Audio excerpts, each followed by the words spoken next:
Hello, आप सबको स्वागत है ट्यूटोरियल 4 में, जो कि एडोबी इलस्ट्रेटर का है। और आज मैं आपको कुछ इम्पोर्टेंट टूल्स के बारे में बताना चाहता हूँ।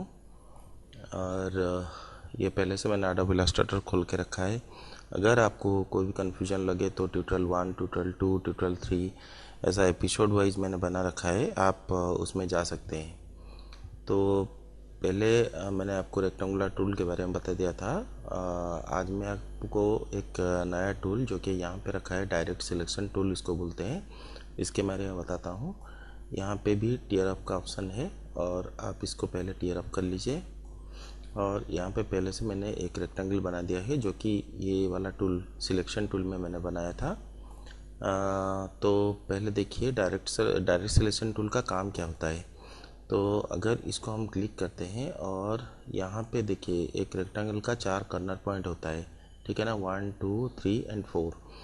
तो यहाँ पे क्या होता है, डायरेक्ट सिलेक्शन टूल में किसी भी कॉर्नर पॉइंट को हम अकेले सिलेक्शन कर सकते हैं। देखिए मैं जूम करके आपको बता देता हूँ।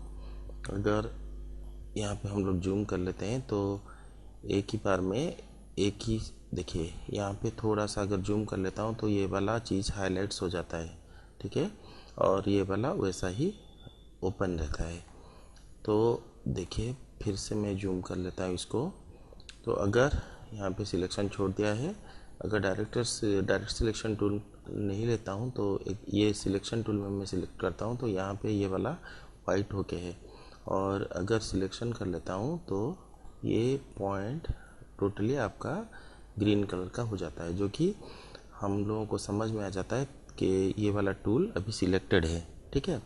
तो इसमें हम लोग क्या कर सकते हैं, किसी भी कॉर्नर पॉइंट को लेके, किसी भी पॉइंट को लेके एडिट कर सकते हैं, ठीक है। तो देखिए अगर मैं कुछ बनाना चाहता हूँ तो ये पॉइंट को मैं सीट पकड़ के ऐसे सपोज ड्रैग कर लेता हूँ, ऐसे ड्रैग कर लेता हूँ तो ये वाला पॉइंट मेरा ड्रैग हो जाएगा ऐसे, ठीक है। और इसको भी मैं ड्रैग कर सकता हूँ, किसी भी पॉइंट को आप सिलेक्ट कर लीजिए और कहीं पे भी उसको ड्रैग कर सकते हैं, ठीक है। और ऐसे हम लोग चीज़ को एडिट भी कर सकते हैं, जो कि आपको पहले से दिया गया था रेक्टेंगल टूल। तो रेक्टेंगल टूल को भी हम लोग एडिट करके ऐसा पॉलीगॉन बना सकते हैं, ठीक है। अभी हम लोग थोड़ा सा टिपिकल में आएंगे, जो कि मैं सर्कल को अप्लाई करके आपको दिखाना चाहता हूँ। देखिए पहले हम लोग एक एलिप्स लेते हैं। तो यहाँ पे क्या होता है, अगर आप डायरेक्ट सिलेक्शन टूल में लेके किसी भी पॉइंट को क्लिक करते हैं तो यहाँ पे कुछ हैंडल्स आपको दिखाई देते हैं। तो टेक्निकली हम इसको बोलते हैं बजियर पॉइंट। ये वाला पॉइंट जो होता है इसको बोलते हैं बजियर पॉइंट। और ये जो दो हैंडल यहाँ से निकलता है इसको बोलते हैं बजियर हैंडल्स, ठीक है। तो यहाँ पे कहीं पे भी आप घुमा के ऐसे इसको एडिट करवा सकते हैं, ठीक है।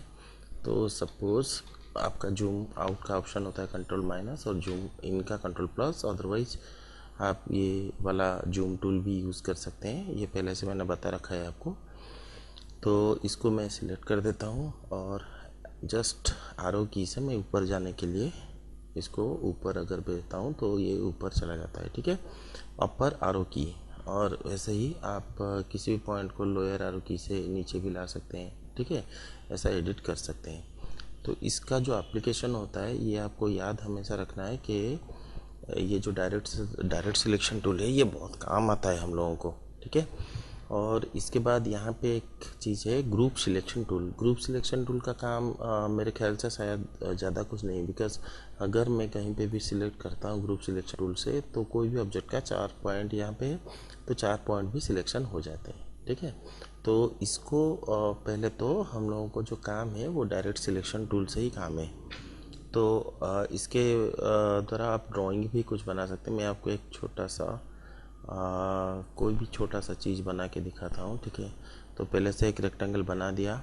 अभी मैं selection tool direct selection tool लेता हूँ और यहाँ पे इसको शिफ्ट पकड़ के ऐसे कर लिया, या इसको भी ऐसे कर लिया। तो ये क्या होता है, एक नाव का शेप हो जाता है, ठीक है। वैसे ही हम लोग कोई भी चीज़ को एडिट कर सकते हैं, ठीक है।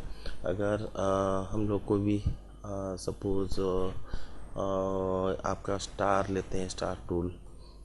तो इसको बना दिया। तो एडिट करने के लिए ये एक पॉइंट को मैंने सिलेक्शन किया, तो इसको कहीं पे भी मैं इधर उधर कर सकता हूँ, ठीक है, जो कि शेप अल्टरनेटिंग करने के लिए बहुत ज़रूरी होता है, ठीक है। और यहाँ पे और थोड़ा सा ऑप्शन आपको आ जाएगा, देखिए, जो कि एक स्टार्ट टूल में हो या कोई भी टूल में, आप यहाँ पे देखिए, अगर हम लोग इसको सिलेक्शन करते हैं डायरेक्ट सिलेक्शन टूल में, ये डायरेक्ट सिलेक्शन टूल यहाँ पे सिलेक्ट कर दिया, तो यहाँ पे दिखाता है convert anchor points to corner, convert selected anchor point to smooth, ठीक है। तो अगर मैं ये वाला चीज़ क्लिक करता हूँ तो देखिए यहाँ पे सर्कल जैसा ही दो हैंडल मुझे मिल जाते हैं, बजर हैंडल, और इसको कहीं पे भी मैं रोटेट कर सकता हूँ, ठीक है, एडिट कर सकता हूँ। इसको बोलते हैं, ये अदर ऑप्शन भी यहाँ पे है, जो कि बाद में मैं आपको बताता हूँ। पेन टूल है, पेन टूल के बाद में ही ये ऑप्शन आपको समझ में आ जाएगा। तो कहीं पे भी पहले याद रखिए, तो कहीं पे भी यहाँ पे सिलेक्शन किया तो कन्वर्ट टू स्मूथ करने से ये वाला स्मूथ आ जाएगा, और फिर से आप इसको अगर एंकर पॉइंट टू कर्नर बनाना चाहते हैं तो कर्नर बना सकते हैं यहाँ पे, ठीक है। तो इसमें क्या होता है, ये पेन टूल के बाद ही आपको थोड़ा सा ज़्यादा समझ में आ जाएगा। मैं अपने दूसरे ट्यूटोरियल में आपको पेन टूल के बारे में बताता हूँ, जो कि मोस्ट इम्पोर्टेंट टूल है ड्राइंग और इलस्ट्रेशन के लिए, ठीक है। थैंक्स फॉर वॉचिंग एंड आपसे फिर से मुलाकात होगा ट्यूटोरियल 5 में। काइंडली मुझे सपोर्ट कीजिए, subscribe my channel and like this video. Thank you.